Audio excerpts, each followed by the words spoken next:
Good morning, ladies and gentlemen. On behalf of Brigadier General Thomas J. Tickner, Commander of the U.S. Army Corps of Engineers, North Atlantic Division, welcome to today's change of command ceremony. I am Lieutenant Colonel Jeffrey Coleman, the Deputy Commander for the U.S. Army Corps of Engineers, Baltimore District.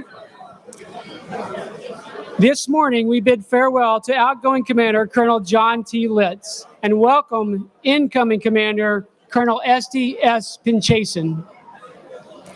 To the many distinguished guests who have joined us today, whether in person or virtually, the employees of the Baltimore District are honored by your presence. I would like to recognize some of our esteemed military and civilian guests. Please hold your applause until the end of all introductions. The Baltimore District is privileged to have with us today Mr. Andrew Pearlstein, representing the office of U.S. Senator Ben Cardin. Mr. Donald Linkus, the Mayor of Bluefield, Virginia. Brigadier General Richard Heitkamp, U.S. Army Corps of Engineers, Deputy Director for Military Programs. U.S. Army Corps of Engineers Command Sergeant Major Toussaint and his wife Tanya. Major General William H. Graham, the Deputy Commanding General for U.S. Army Corps of Engineers Civil and Emergency Operations. Major General Retired Robert Carlson. Major General Retired Ed Jackson. Major General Retired John Peabody. Major General Retired George Withers. Ms. Carla Colson, the Deputy Assistant Secretary of the Army for Installations, Housing, and Partnerships, and a member of the Senior Executive Service. Ms. Diane Hamilton, Strategic Plans Officer for the Office of the Assistant Secretary of the Army for Installations, Energy, and Environment. Dr. Christy Altendorf, Director of Military Programs, U.S. Army Corps of Engineers, Senior Executive Service. Brigadier General Retired Margaret Burcham. Mr. Michael Brobeck, Defense Intelligence Agency, Director of the Office of Facilities and Services. Mr. Stephen Hill, Director of Contingency Operations and Chief of the Office of Homeland Security, U.S. Army Corps of Engineers, Senior Executive Service. Mr. Jose Sanchez, Deputy Director of Research and Development and Deputy Chief Scientist, U.S. Army Corps of Engineers, Senior Executive Service. Ms. Jill Stiglich, Director of Contracting, U.S. Army Corps of Engineers, Senior Executive Service. Ms. Karen Baker, Director of Programs for the North Atlantic Division, U.S. Army Corps of Engineers, Senior Executive Service. Mr. Sean Corson, Director of the National Oceanic and Atmospheric Administration's Chesapeake Bay Office. Ms. Janine Hardaway Riccio, Secretary of the Maryland Department of Natural Resources and representing the Office of the Governor of Maryland. Mr. William Doyle, Executive Director of the Maryland Port Administration. Ms. Christine Fiddler, Director of the Office of Harbor Development, Maryland Port Administration. Ms. Holly Miller, Deputy Director of the Office of Harbor Development, Maryland Port Administration. Please join me in a round of applause for these and our many other distinguished partners, retired general officers, former district commanders, sister district commanders, and guests. I would now like to welcome Mr. Andrew Pearlstein to the stage to read remarks from U.S. Senator Ben Cardin.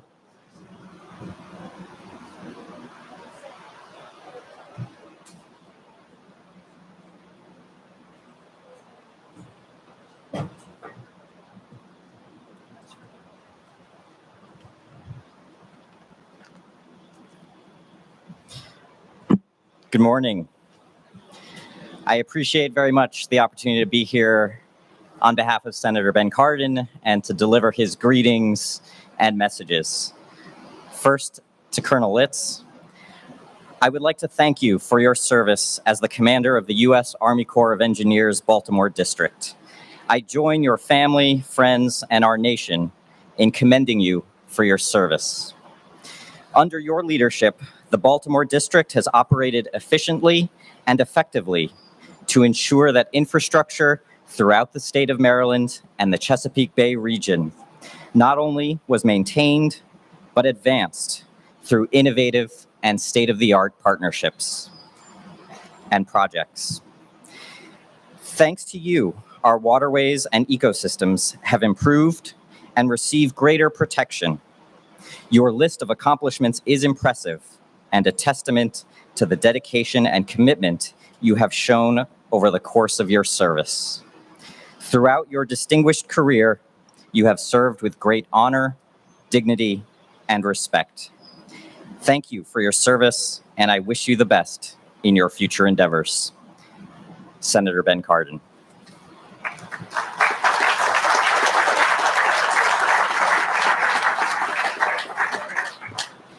To Colonel Pinchasin, I would like to welcome you to the U.S. Army Corps of Engineers, Baltimore District. The work done by the Corps in this area is critical to maintaining our infrastructure, protecting our communities, and restoring our ecosystems. The experience you bring to this post will no doubt serve you well. I look forward to working with you. Please do not hesitate to call on my office if we can be of assistance. Welcome to Maryland. Senator Ben Cardin. Thank you.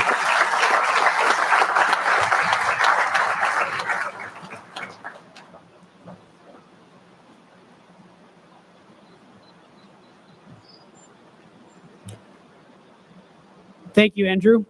From time immemorial, armies throughout the world have conducted ceremonies to commemorate victory over an enemy, to honor their heroes, to celebrate special occasions, or to pay homage to their fallen comrades. These ceremonies add color and pageantry to military life. In the United States, the foundation of our present ceremonies was laid by the Continental Army. Today's ceremony is a reflection of the procedures practiced since the dawn of our nation. Today's ceremony is derived from our Army's first manual of ceremonies, the Blue Book, written by General von Steuben. We hope you enjoy this historic event. Successful soldiers are supported by loving families. Today, we are honored to welcome the Litz and Pinchasin families and to recognize their critical role as an important part of the Baltimore District Command Team. Colonel Litz's wife, Becky, is joining us with her two children, Audrey and Lauren. We also welcome other members of Colonel Litz's extended family. On behalf of the soldiers, civilians, and families of the Baltimore District, a bouquet of red roses is now being presented by Captain Brance Wagaman to Becky Litz in a tradition symbolizing the appreciation of the support made by loved ones. The red roses are in full bloom, representing a flourishing and successful command. Flowers are also being presented to Audrey and Lauren Litz, as well as to Miss Katie Litz, Colonel Litz's mother, and Miss Lillian Compton, Colonel Litz's mother-in-law.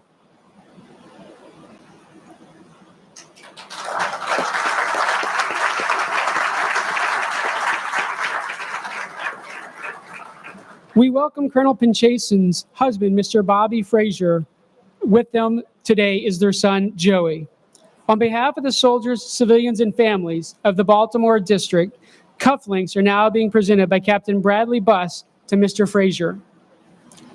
A single budding yellow rose and a gift are also being presented to Joey. Yellow represents new beginnings, and the rosebud symbolizes the emerging relationship with the district's workforce. A bouquet of budding yellow roses is now being presented to Miss Helen Pinchasin, Colonel Pinchasin's mother, as well as a gift for Mr. Amos Pinchasin, Colonel Pinchasin's father, on behalf of the employees of the district. We also welcome other members of Colonel Pinchasin's extended family.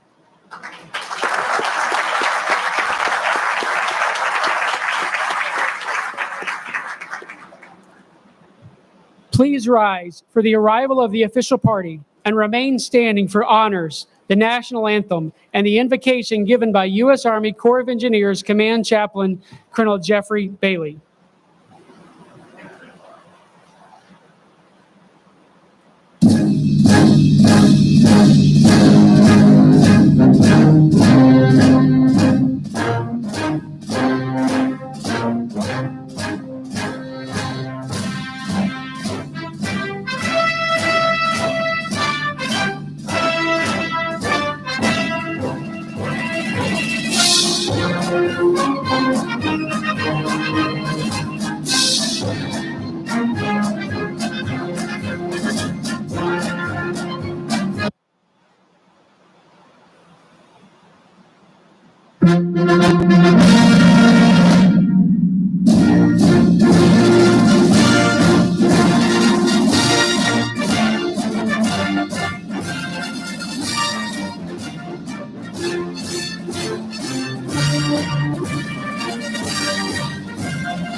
Would you please join me in prayer?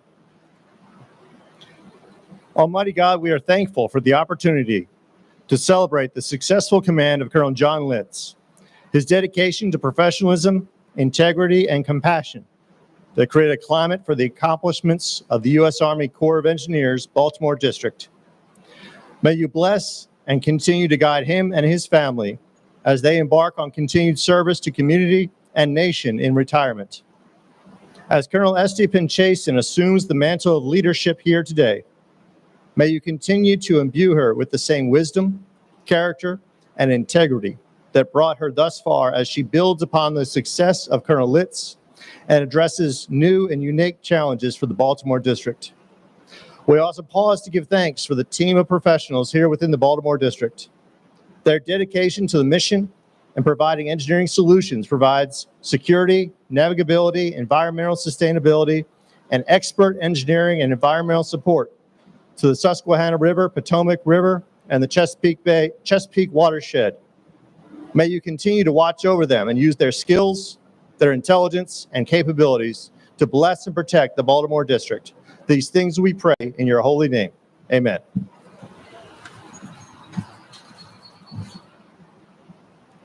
You may now be seated. The change of command is a simple traditional event that is rich with symbolism and heritage. Key to the ceremony is the passing of the unit's colors. These colors represent not only the lineage and honors of the unit, but also the loyalty and unity of its soldiers and civilians. The colors are the commander's symbol of authority, representing his or her responsibilities to the organization. Wherever the commander is, there also are the colors. For the Baltimore District, Corps of Engineers colors symbolize our commitment to accomplishing all of our missions with professionalism and integrity.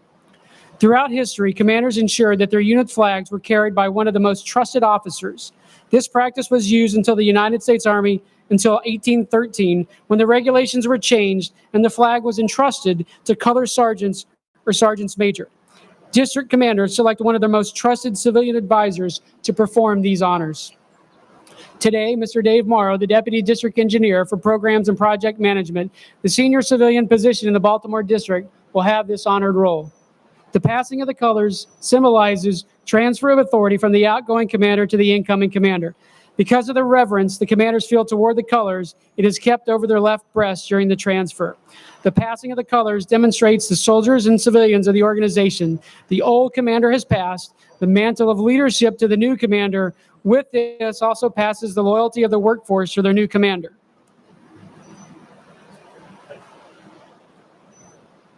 By authority of Army Regulation 600-20, paragraph 2-5, the undersigned assumes command of the Baltimore District, U.S. Army Corps of Engineers, effective 16 July 2021. Signed, Estee S. Pinchasin, Colonel, U.S. Army, commanding. Mr. Morrow presents the colors to Colonel John T. Litz. As a gesture of his relinquishing command, Colonel Litz, the departing commander, receives the organizational colors from Mr. Morrow. Colonel Litz passes a flag to Brigadier General Thomas J. Tickner. General Tickner, in turn, passes the flag to Colonel Estee S. Pinchasin. In handing the flag to Colonel Pinchasin, General Tickner charges the new commander with the responsibility of leading the Baltimore District in its tradition of dedication and service to the nation. Colonel Pinchasin returns the colors to Mr. Morrow, signifying the continued charge to safeguard the colors. Mr. Morrow returns the colors to their place of honor on the podium, symbolizing the continuity and the strength of the civilian workforce. Ladies and gentlemen, I am pleased to introduce Brigadier General Thomas J. Tickner, Commander, U.S. Army Corps of Engineers, North Atlantic Division.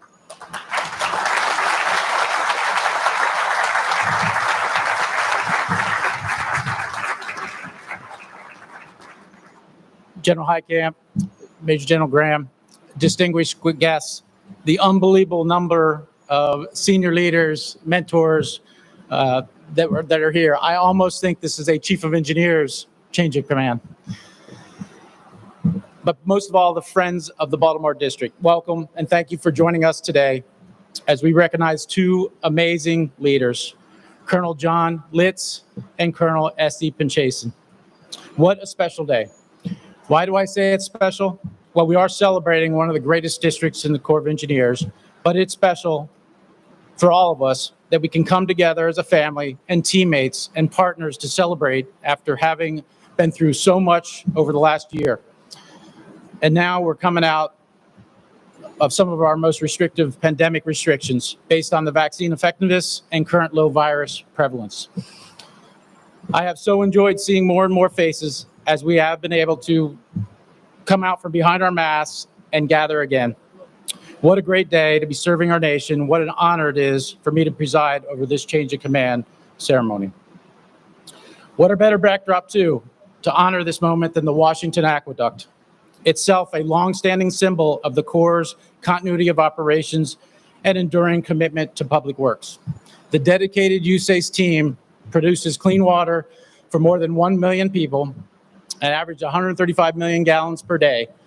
This project is nothing less than a lifeline for the National Capital Region. It's truly an amazing feat and reflects the importance of the critical leadership needed to serve as the commander of the Baltimore District and its area of responsibility. Welcome, everybody. So first, I want to talk about what I'm wearing today. Many of you have seen it already. This is the Army green service uniform. The reason I want to talk about it is because there could be some Navy folks here. We're very close to Annapolis. And so I was down in Norfolk last week, and I was in the hotel getting ready to go, and I had a Navy officer come up to me and ask me what country I was from. Now, there were NATO people there, too, so there were some German folks around, but that's not who asked. And I explained to them the uniform. But for me and for the Army, this is our new uniform. You're going to start seeing it more and more from our enlisted soldiers all the way up to our senior officers. And it's obviously the World War II era uniform. I was in my mother-in-law's house getting ready for an event, and she went over to the wall and pulled off a picture of her father with her mother from 1945, and we brought over, and she just couldn't believe how exact it was. Black and white, but it looked perfect. So it is a significant thing the Army is going through. I also want to take a moment to acknowledge those who organized and who supported this event. Ceremonies like this just don't happen. I know they take a lot of work, and thank you to everyone who worked tirelessly to put this great event together, and those of you who will be still working when we say goodbye today. Your efforts do not go unnoticed. Thank you. To those of you in the audience, whether here in person or joining us virtually, I appreciate you taking the time to attend. Time is the most precious resource, and your presence is a testament to the strong, meaningful relationships John and the Baltimore District have cultivated over the years. Now, because great leaders need great support to accomplish great things, I also want to recognize the many people who have supported these leaders we are honoring today. For John, it's the entire Baltimore District team, your valued stakeholders, including your partners, contractors, end users, and the projects you deliver. For Estee, it's your colleagues and peers at Fort Knox, and the many leaders and soldiers who mentored you over the years. I must also thank the Litz and Pinchasin families. John, you're blessed to have your loved ones here with you today to share in this momentous event. Welcome to your parents, Jack and Katie Litz, your mother-in-law, Lillian, brother James, sister-in-law, Wen, and your cousins, Donnie and Donna. Very special welcome to your nieces down at the very far end, 4-year-old Lila, and 3-month-old Olivia. Wake up. Olivia, wake up. Know your father-in-law is watching too, and so are many more family members watching this event virtually. Finally, your better half, Becky. John and Becky are working on 25 years of marriage. Military families tend to keep track of time based on how many times they moved or how many PCSs. And so John and Becky, they've moved 13 times, and they have that under their belt as their family. This afternoon, I'll have the honor of presiding over John's retirement after 26 years of service to the nation, but we'll talk more about John's career later on. First, I want to tell you a little bit about Becky. John and Becky raised 2 daughters. They're here today. And while John was answering the nation's call to service, Becky focused on supporting Army units and installations John served on as much as possible. Becky, John says you're a self-starter who always made time to help other families in need. And now that the kids are grown, you've pursued a full-time licensing realtor in the states, I believe, Maryland, Virginia, and D.C. And so I do want to let you know, USACE is hiring real estate professionals. So just so you know, John, I know you're proud of your daughters, Audrey and Lauren. I met them just over here, and I think I met them a couple years ago, but they were half the size. Lauren's in her junior year of psychology at Townsend University of Maryland, which also happens to be where Audrey graduated last year with a degree in environmental science and biology. She told me she's thinking of going to grad school, but you told me you didn't have any more money. And the Corps of Engineers is hiring biologists too. So just come see us after this. Ladies, thank you for supporting John's entire military career. A strong family makes a strong soldier, and it's easy to see why John was able to accomplish so much during this career. It's because of you and your mom. Thank you for your love and support. I'll do that.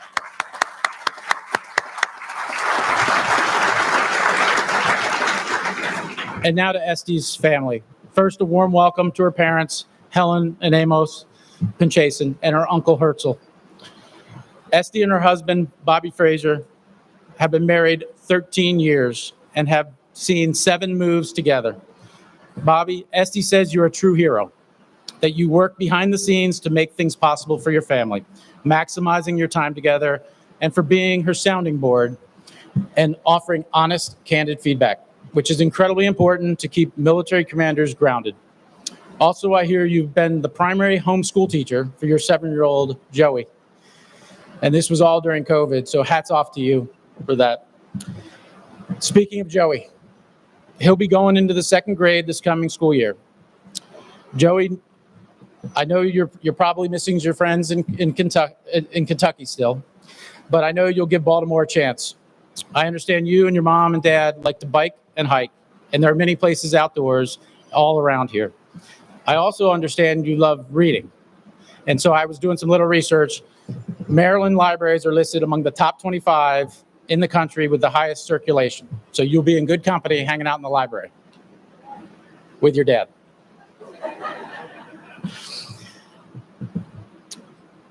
Joey, thanks for keeping your mom and dad on their toes, and especially your mom, because it keeps her sharp. And that's what we need to be, that's what she needs to take charge of the Baltimore District. Bobby, Joey, what makes Estee strong, especially you, Joey, and I know because I'm a dad too, is your love and support. You have kept your mom serving and doing great things for this country. And again, for those here from Estee's extended family, thank you for being part of this special day.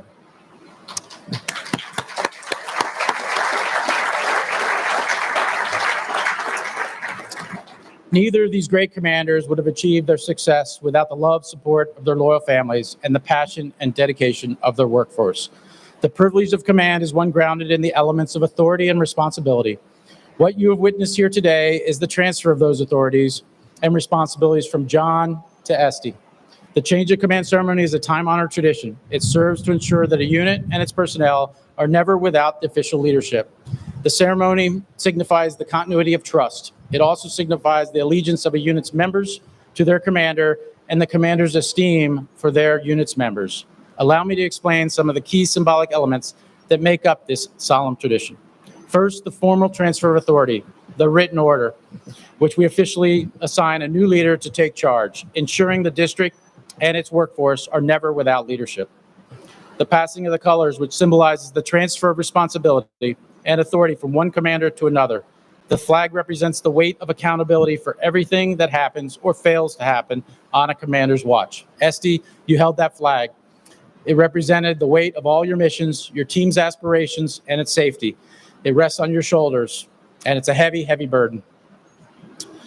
The transfer of allegiance from the outgoing commander to the incoming commander is bittersweet. The district must remain focused on the mission. You will miss Colonel Litz, but you will adapt and thrive despite this change. Respecting the role of Colonel Pinchasin must play in the district's success. The continuity of the mission. Transitions bring uncertainty and the potential loss of momentum. but they can also bring about innovation, new perspectives, and renewed enthusiasm. Both commanders were chosen for their demonstrated leadership, ensuring that momentum is sustained as the district moves forward. Finally, the command of a district goes beyond accountability for projects, people, and money. It's about innovation at the ground level. It's developing future leaders and serving as a first line of defense, guardians, if you will, of USACE's world-class reputation. John Litz and Estee Pinchasin are proven agents of credibility, leaders who develop solutions for the nation's toughest challenges while taking care of their people. For the past 3 years, John Litz has held watch in Baltimore, and I've had the privilege of being his commander since I took command of the North Atlantic Division last July. But this is not the first time our paths crossed. In 2013, John and I commanded at the same time in the South Atlantic Division. He was in Charleston, I was across the river in Savannah. Well, actually, I lived in South Carolina. I drove to Savannah every day.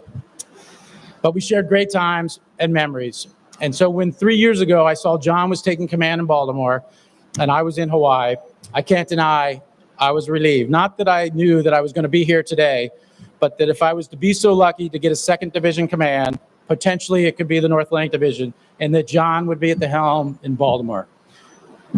I would be so lucky. And I could not be more satisfied that that vision came true. John, I was always impressed with your bold execution, communication, and what your teammates achieved. And that trend is not diminished over time, as evidenced by the projects you have helped deliver around the nation, especially those that directly benefit the Susquehanna, Potomac, Chesapeake watersheds, cover 6 states, Washington, D.C., and ultimately the nation. There are several projects that jump out at me. John served as my federal representative on the Susquehanna River Basin Commission and the Interstate Commission on the Potomac River Basin.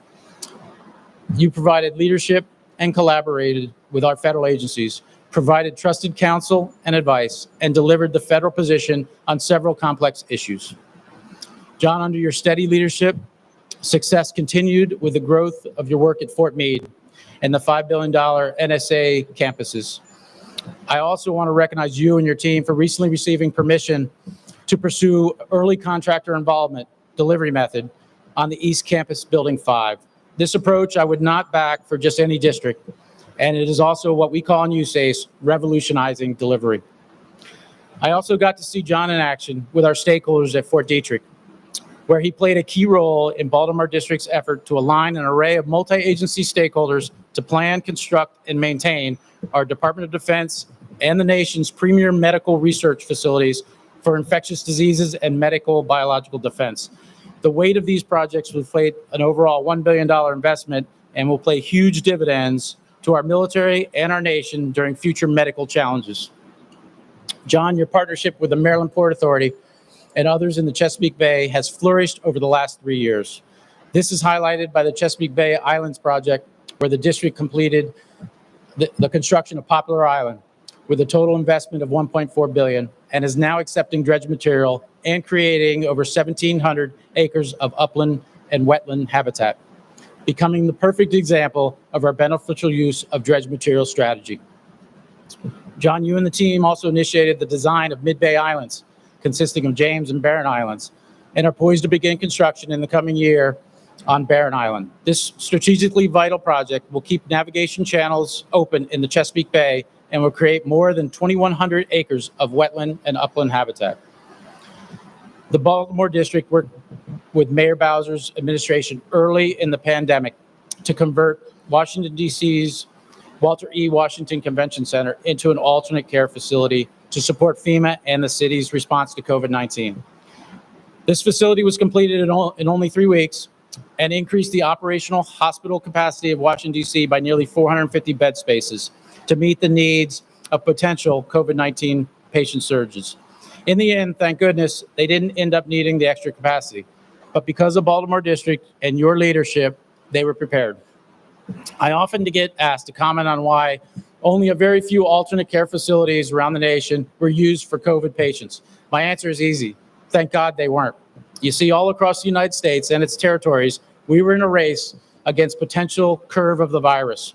While the medical and science community perfected treatment and developed vaccines, many of us here today government, and industry alike endeavored to provide more than enough quality healthcare beds for not just the unknown number of patients, but a safe environment for our critical healthcare workers who worked around the clock to save lives.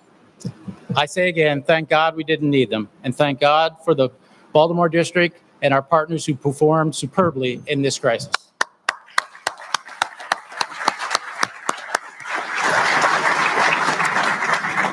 Baltimore also played a significant role in the physical security of our nation's capital leading up to this year's inauguration. The Department of Defense asked USACE to support the U.S. Secret Service by installing security features and fencing surrounding the Capitol buildings. John, in less than a week, your team executed a $1 million emergency contract to install more than 2 miles of wire by January 19th. I was very impressed with our team in the National Capital Region. We were well postured with liaison officers, forward engineer support teams, power planning and response teams, Washington Aqueduct security, debris subject matter experts, multiple others within our enterprise standing by to assist if needed. The integration brainpower behind all this activity was John Litz and his team in the Baltimore District. Baltimore continues today to support the physical security at the Capitol. Following the inauguration, under the auspice of Task Force 16, a directive by the U.S. House of Representatives to conduct a Capitol security review, Task Force lead was retired Lieutenant General Honore, requested that USACE be integrated into the team. Baltimore District, in partnership with the Protective Design Center from Omaha District, made up Team Castle and delivered a high-level physical security assessment of the U.S. Capitol complex within 60 days. As we speak, the district remains poised to provide much-needed security upgrades to our nation's seat of government. Baltimore has consistently delivered 100% of the district's program commitments. Even despite this past year's COVID challenges, they ensured large, high-risk, and sensitive projects were on track for delivery. Through all your success at the district, John, perhaps the most important, you never lost sight of taking care of people, providing purpose, direction, vision, priorities focused on healthy and responsive workforce. John fostered a positive command climate in Baltimore, reduced the district's hiring backlog without compromising workforce qualifications and standards, and provided professional development opportunities to ensure his high-performing team was retained. I thank you for your service to the Baltimore District, its people, and projects, and wish you and Becky all the best as you make the transition to your next adventure. John, I know you plan to stay in the Maryland area to remain close with your girls for now. We'll look forward to seeing you from time to time. Please know how grateful I am for your steadfast dedication to the mission that you demonstrated during your command here. Know that we'll miss you, as I know you will miss working with the great teammates in the Baltimore District. Thank you again for everything you have done for USACE.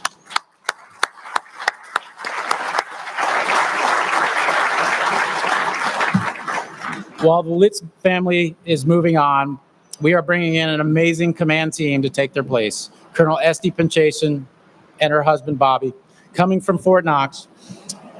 In Estee's role as the commander of the 19th Engineer Battalion, Estee led one of our Army's premier construction units and bridged the gap, so to say, with USACE by partnering with the USACE Engineering Research Design Center to test improvements on the Army's bridging systems. Estee was also hand-selected to be the Engineer Branch Chief at Human Resources Command, where she supported the regiment and with training on the Army's Talent Alignment Process, ATAP, and the Assignment Interactive Module, AIM, as we transform personnel management across the force. I first met Estee as she was taking on this role, and I knew our regiment was in good hands, as evident by her caring and persistent leadership to taking care of people. And many moons ago, you served in the New York District. Welcome back to the North Atlantic Division. Estee, I can tell you from what I've seen over the last year and over the last decade, the Baltimore District team is one of consummate professional public servants. Despite the pandemic, they didn't miss a beat delivering projects on time, within budget, and safely. I know you look forward to getting to know the people of the district and working together as a team of partners. During your transition, you've witnessed a sense of pride combined with an unmistakable sense of duty within the Baltimore District employees. It's incredible. You saw how passionate, committed they are, and you can't help but be inspired. I know you will represent their needs, support, and enable their successes. I look forward to working with you as we stay the course of commitment to developing relationships with the district stakeholders and driving change to achieve each project's objectives for the nation. And Baltimore, I hear your new commander does a lot of thinking while baking and experimenting with new recipes. So I would recommend giving her something really good to think about, and then come in on Monday and you may see some of her Scottish shortbread. Maybe I'll do that myself. I'll be back on Monday. On a serious note, Estee, you're the right leader at the right time and the right place. Welcome to Baltimore.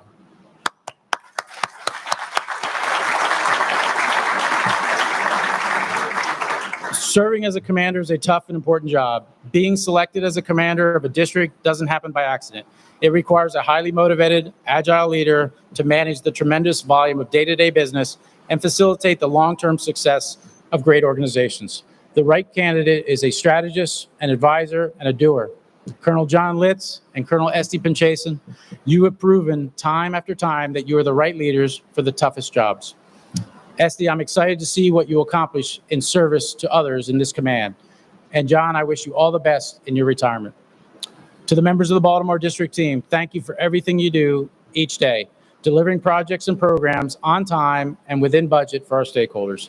I trust under Colonel Estee Pinchasin's command, you will continue to engineer solutions to the toughest challenges facing the nation. Thank you, partners, guests, once again for celebrating with us today and working alongside us to achieve our mission. Essaons, building strong, Army strong.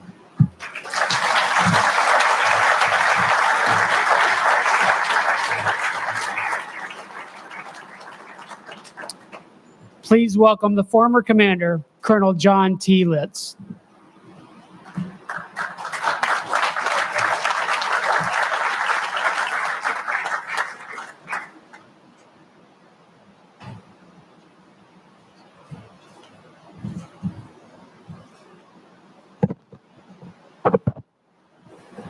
All right.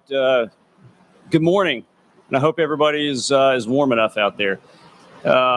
Distinguished guests, family, friends, Baltimore District employees, thanks for attending today. Those of you that don't know, we're live streaming this on several platforms, so please behave. There's a lot of people watching out there. I'd first like to start off by saying this has been an absolute honor to have led the Baltimore District. We're here at the Washington Aqueduct, and I know that a lot of you out there didn't really know a whole lot about the aqueduct. If you look in your the programs, there's a little bit of information on there, and you can find a lot more information online. But this is a fitting backdrop for today. It's historic. It goes back to the mid-1800s with some of its infrastructure, and it's unique within the Army Corps of Engineers. Baltimore is the only district that has a public water utility capability. It's about 165 professionals. Some of them are here today. Most of them are out there working, keeping the water flowing, or they're sleeping because they were on shift last night, or they're getting ready to come on shift today. But they provide treated water to Washington, D.C., Arlington County, and parts of Fairfax County. And it's one of the most important functions in the Baltimore District. And I think it's, for that reason, it's the most fitting backdrop for today's ceremony. I'm going to use my time today to thank several important groups and reflect on a few of the district's accomplishments. You heard from General Tigner on a lot of them. I'm going to put a little bit different granularity onto it. But first, I need to acknowledge I didn't get to this point alone. Always been supported by a lot of friends, family, and great officers and NCOs and civilians and soldiers for more than 26 years. And as I look out there, I see a lot of familiar faces, and it means a whole lot to see you out there today. And first, I'd like to start with my immediate family who are right here in front of me. My wife, Becky, and Audrey and Lauren, my two kids, they're here today. I'm pretty sure I would not have made the Army a career without your support.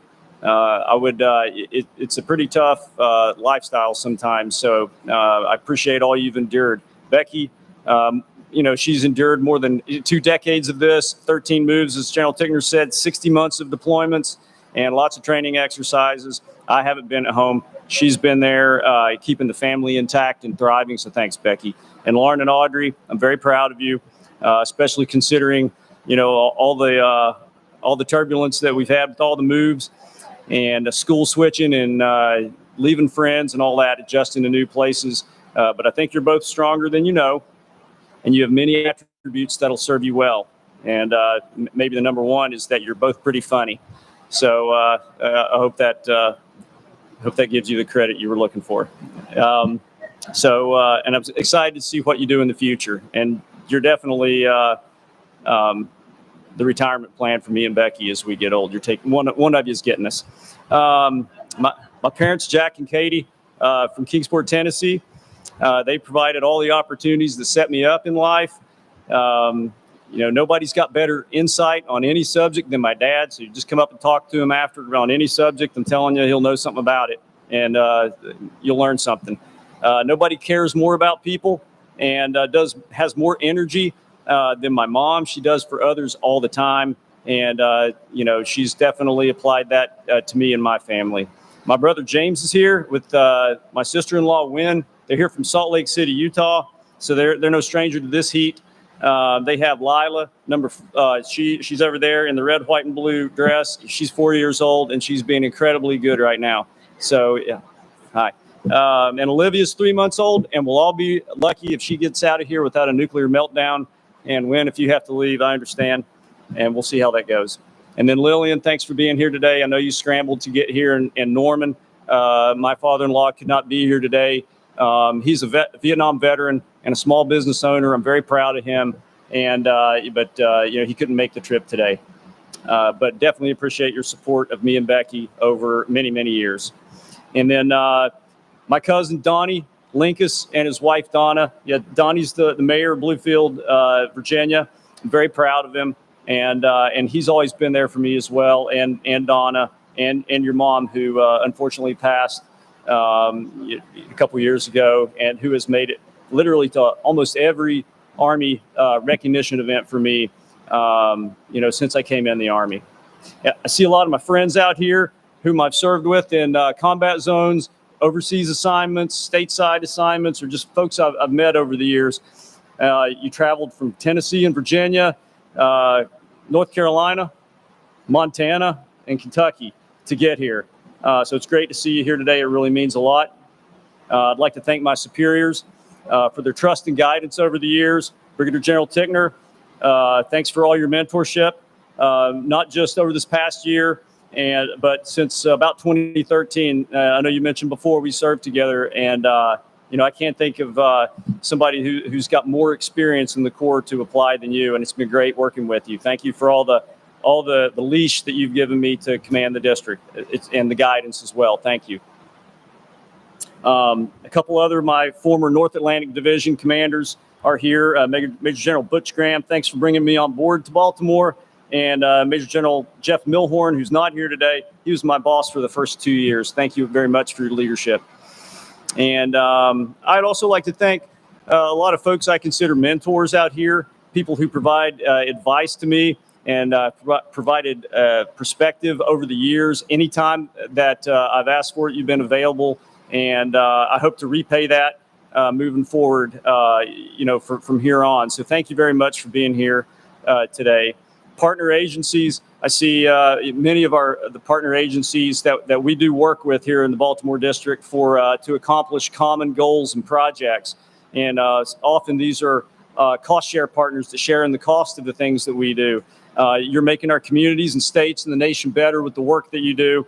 And I'm proud to accomplish that work with you together. So thanks. We have some industry partners here. We've got some senior personnel from some companies out there, dredging companies, construction companies. You're critical to our success. These are the companies we depend on to augment our capabilities and execute a lot of the work that we do. And it's been a pleasure working with you. And some of you that I see out there, we've solved some very tough problems together. And I just appreciate your cooperation. Thank you. To my fellow district commanders that were able to make it today, and their civilian leaders that might be watching today virtually, I need to recognize that a district doesn't do all the work alone. We operate as a team. a regional team in North Atlantic Division. We have 6 other districts, and we have over 40 districts in the Army Corps of Engineers, and we can leverage each other's capabilities as needed. Thanks for your cooperation and support.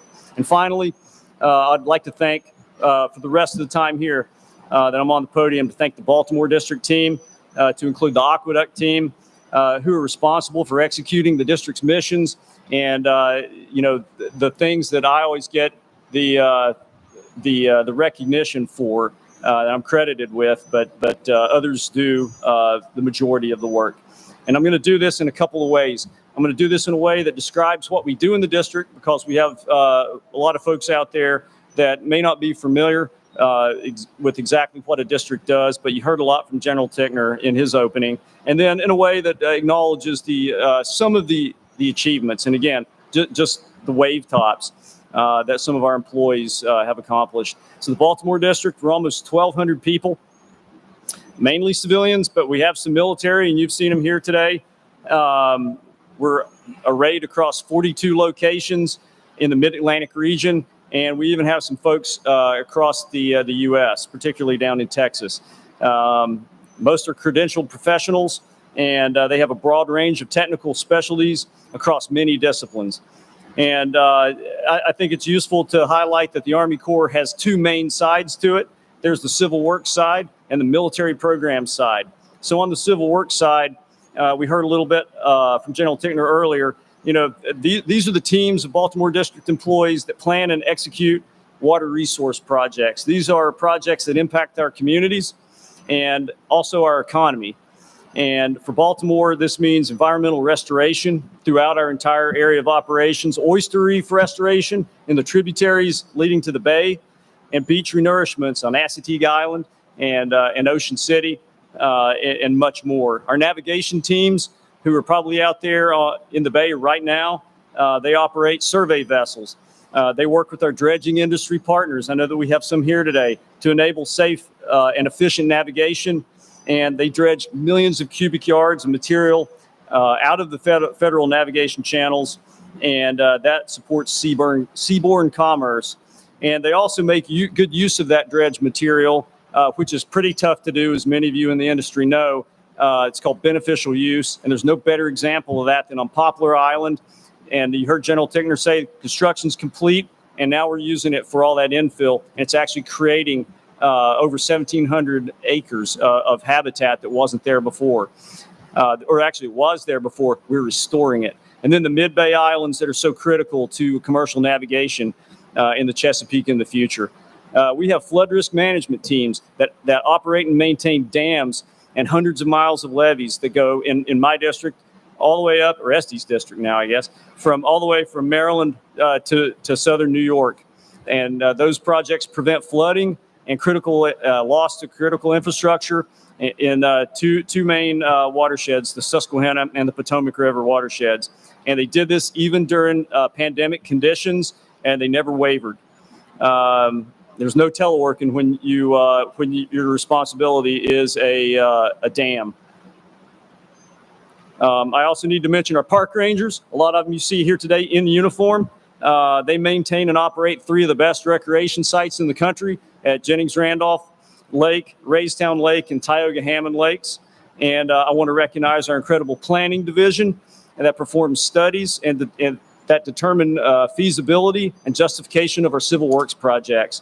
And they produced the renowned Chesapeake Bay Comprehensive Plan as just one example of many, which identifies hundreds of aquatic ecosystem restoration projects in the watershed, and they do a lot of other things.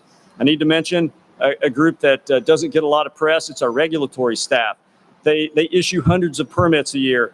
They protect our aquatic resources and ensure safe navigation while enabling economic development. It's an incredibly tough job. They're in the public eye all the time. That comes with great pressure, and there are plenty of groups out there with competing interests. This is a balancing act, and nobody does it better than Army Corps of Engineer regulatory personnel. These are a fraction of the civil works accomplishments in the Baltimore portfolio, but a few worth mentioning. On the other side of the Army Corps of Engineers, it's what we call our military programs, and which come with a lot of projects that many of you are familiar with on our installations. It's also where we do work for other agencies called international and interagency support. A lot of vertical and horizontal construction. A lot of times this is on our installations, but we also do work for a lot of our other federal agencies on wherever they're located. This is the bulk of the Baltimore District's workload. General Tickner mentioned the massive multi-billion-dollar intelligence agency campuses at Fort Meade, biosafety labs at Fort Detrick, the public health center lab that we're about to finish, which is a USACE mega project up there at Aberdeen Proving Grounds, and many more. There are hundreds of projects in the Baltimore District portfolio. Most of them will not get recognition, but they probably deserve it. Small projects that are very important to our stakeholders, and very large projects that get lots of national level attention. This team does an incredible job of managing it all. Our Real Property Services field office, we have some of that staff here today. They provide engineering, project management, and real estate services primarily for our intelligence agency partners across the U.S., not just in our area of operations here. The RSFO is an incredibly capable team, and they are, again, unique within the core, within the Baltimore District. I'm very proud of the RSFO team. Our environmental teams do execute our environmental program. These are experts in radiological hazards, explosive ordnance disposal technicians, project managers, and industrial hygienists. They do things like decommission the Army's nuclear reactors at Fort Belvoir, and then soon in Alaska. And they're the ones that decommissioned and disposed of the Sturgis, which is an old Liberty ship that was in our inventory. They execute formerly used defense site programs nationally, some very large ones. One of them that's local is called Spring Valley. It's a neighborhood that really we're all sitting in right now, and their office is right up the hill behind you. And they've been doing this work since the mid-90s. And I'd also like to recognize our incredible contracting officers and specialists that are critical to nearly everything we do in the district. Their work is never easy. It's always in high demand. And especially at the end of the fiscal year, which is almost here, thank you for everything you do. We can't do really much of anything without you. Real estate. It's a strength within USACE. All projects seem to start with real estate. The Baltimore District's real estate contracting officers and real estate specialists consistently deliver millions of dollars in leases and other real estate transactions annually. They oversee national programs like the Defense Recruiting Program and the Defense National Relocation Program, and they've even developed the plan for the Army Corps of Engineers to support the U.S. Special Operations Command globally, and that is an incredible heavy lift. They also support the Philadelphia District, not just one district, but two districts. The Washington Aqueduct team that I mentioned earlier, but it's worth mentioning again. They're second to none.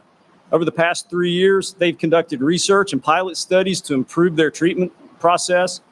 They have world-class testing capability in their lab just on the second floor in the building behind us to ensure safe, high-quality water flows out of our two treatment plants. This is only one of the two. The other one is down in the city called McMillan. They have operations and maintenance teams that work hard to continuously produce the water in anywhere from 135 to 200 million gallons a day.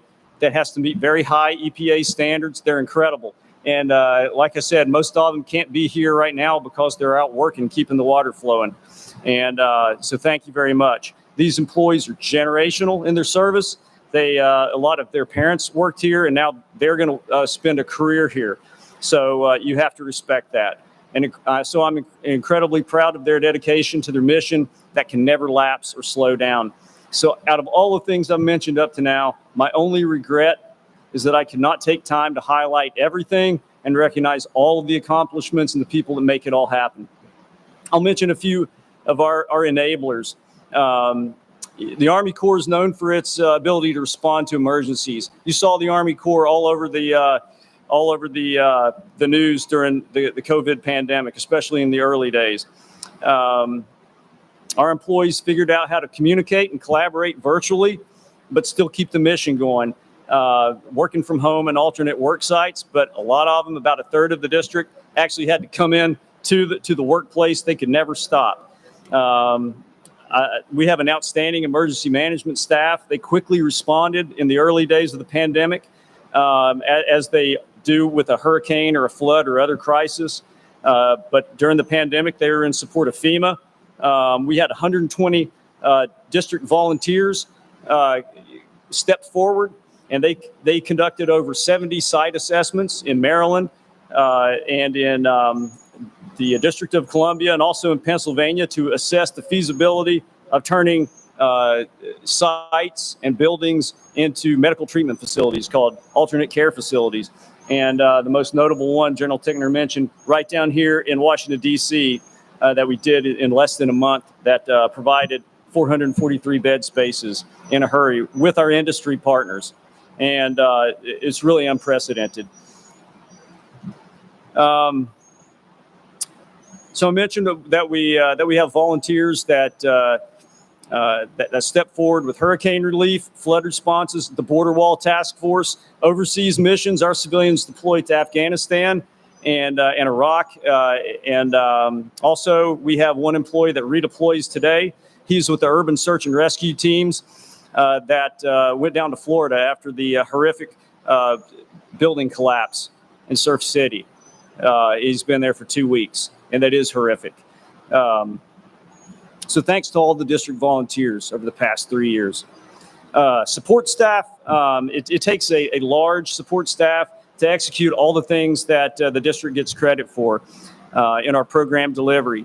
These are our attorneys and legal professionals in our Office of Counsel, our corporate communications office, safety, internal review, ACE IT team that keeps us communicating, our logistics teams, our small business office, our EEO team, human resources department, our security team, federal protective service team, and our resource managers, our financial professionals. I'm sure I left people out. The list goes on, but you get the idea. It takes a lot of support to keep this machine running and underpin our success.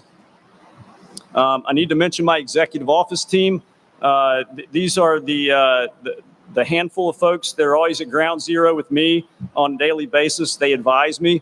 They keep me synchronized and the district synchronized. And I've got to mention Dave Morrow by name. We saw him up here earlier. He's the senior civilian in the district. He's the engine that keeps everything running when it comes to program delivery. And he has been somebody I've leaned on to a large extent every single day that I've been in command. So Dave, thank you very much. It's been a pleasure working with you. And, I can think of nobody better to fill that role than you. Thank you. And so I hope this gives you an idea of what the Baltimore District is all about. It's really less about me. It's all about the other folks out there in the district that keep this machine running. I barely scratched the surface, but I think my words were worthy of the, my final act up here connected with the district today. I'd like to thank the folks who planned and resourced this event. It's the first time we've had the change of command at the Washington Aqueduct that I can remember. It's not just putting this tent up. This took a whole lot of coordination and planning to make this happen today. So thank you very much to the Aqueduct, park rangers, my military officers and NCOs out there that work so hard to make this happen, and many others. Today was perfect. To the incoming commander, Estee, you're the right leader. General Tickner is absolutely correct. Right leader at the right time. You're going to do what's best for the district. I already know it. They're going to thrive.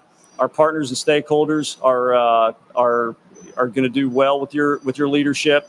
I have no doubt that you'll leave the district a better place in 2024. It'll go by very quickly, so take it all in. I wish you and your family all the best. You have a great 3 years ahead of you. And then I'll close with a note of optimism. This is truly a phenomenal team here in the Baltimore District. Within the district, there's a culture of respect, loyalty to the nation, and dedication to our partners. You're well led, you're well resourced, and you have the technical capabilities and attributes to take on any challenge. Your performance during the pandemic proves it. The future workload is exciting, and it continues to grow. You're attracting the right talent, you're retaining talent, which leads to strengthening the most important aspect of the district, which is the part that I will miss the most, and that's our great people, the Baltimore District team that I'm honored to have led. And thank you for being here today. I wish you all the very best. SAONs, building strong and Army strong. Thanks.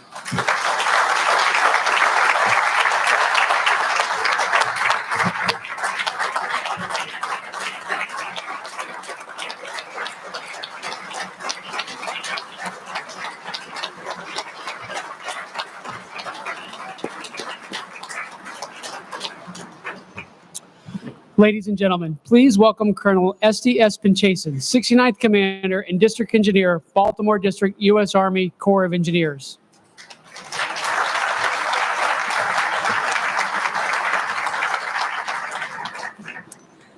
Distinguished guests, welcome and thank you for being with us today. And thank you to the Washington Aqueduct team and the district staff for your hard work that made this ceremony so special. It's wonderful to see so many teammates here, former district engineers and friends, and greetings to, I'm trying to figure out where the cameras are, but greetings to all our colleagues and mentors, family and friends that are online. Special thanks to those who've traveled from around the country and across the oceans to be here. It's really made it so special. General Tickner, thank you for placing your trust and confidence in me and allowing me the honor and privilege of commanding the Baltimore District. I am so happy to be back in the Corps.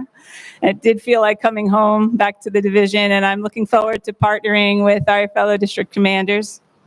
I'd also like to thank my family, my parents, who came down from New York with my Uncle Herzl, and my sister, my mother-in-law, my brothers-in-law who are watching online with my aunts, uncles, and cousins. And I'd also like to thank my Army family who have mentored me and encouraged me and invested in me all these years. I know full well I would not be here if it wasn't for you. I especially want to thank my husband and our son, Joey. I always struggled to find the words to explain how much you mean to me and how much I appreciate everything you do for our family and all that stuff that happens behind the scenes that I don't even know about. I thank God every day for you and feel blessed to have you with me every step of the way. You make it all possible. You really do. I would also like to offer my sincerest thanks to Colonel John Litz for his exemplary leadership and incredible service to our country.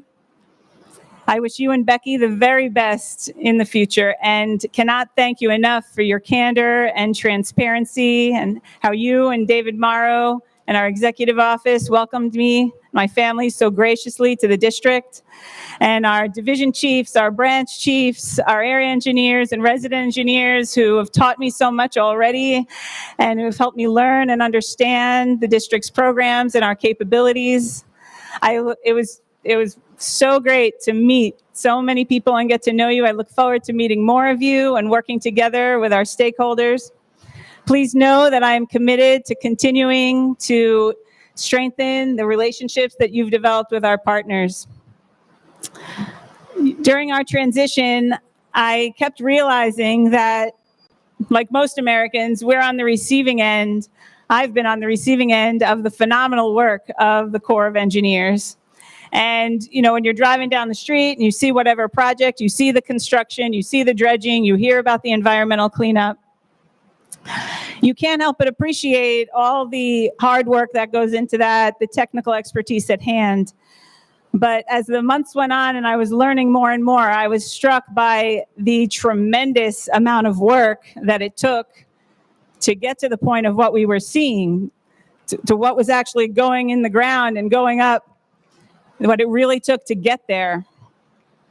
And, you know, we see what's being implemented and what's being accomplished, but to really understand what it takes to operate and maintain this aqueduct or to construct world-class facilities or to keep our navigation channels open and to do it all safely every time.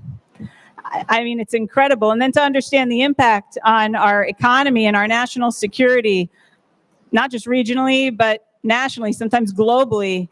I mean, it's incredible.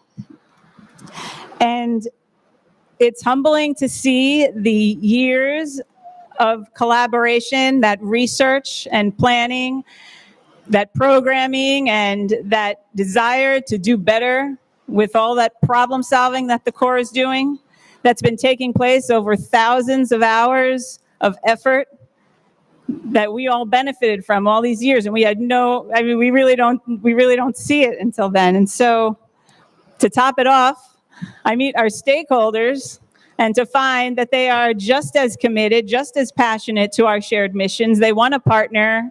They want to overcome these challenges together. And I was overwhelmed with such pride, not just to be a part of the Baltimore team, but as an American to know that this is what's happening. This is how we're delivering for our citizens, and this is how we're building our country and increasing our readiness and improving our resilience for the future. I'll wait for that to go back up. I didn't mean to shake that so hard. I guess I'm really motivated. But I mean, that collective devotion, that teamwork and commitment, it's so inspiring. And so I give you my word that I will do my best for you, that I will give it my all, because it is truly an honor to serve with each and every one of you on this incredible team. So thank you for being with us today. It really means so much. Essayons, building strong, Army strong.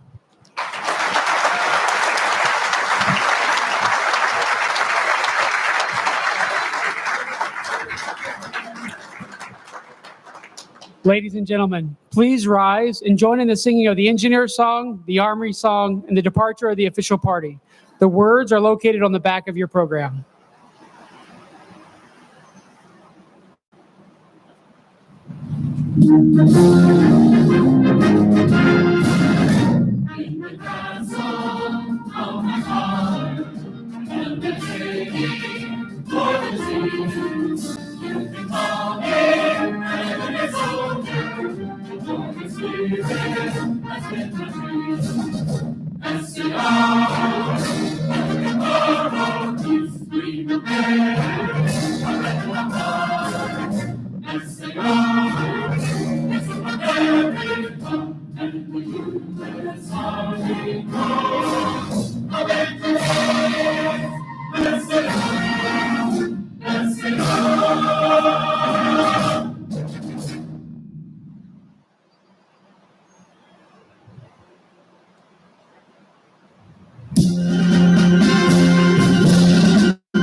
March along, sing a song with the army of the free. Count the brave, count the true, who have fought to victory. We're the army and proud of our name. We're the army and proudly proclaim.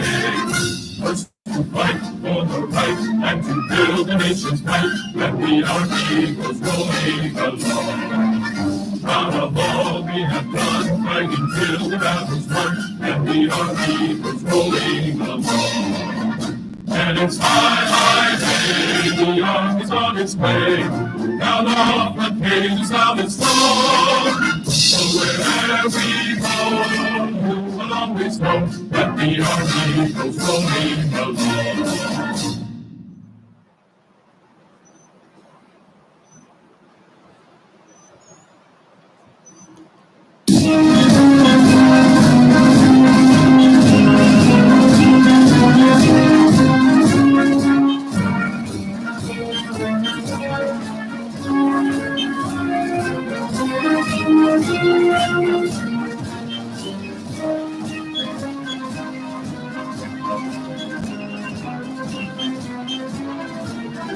This concludes the ceremony.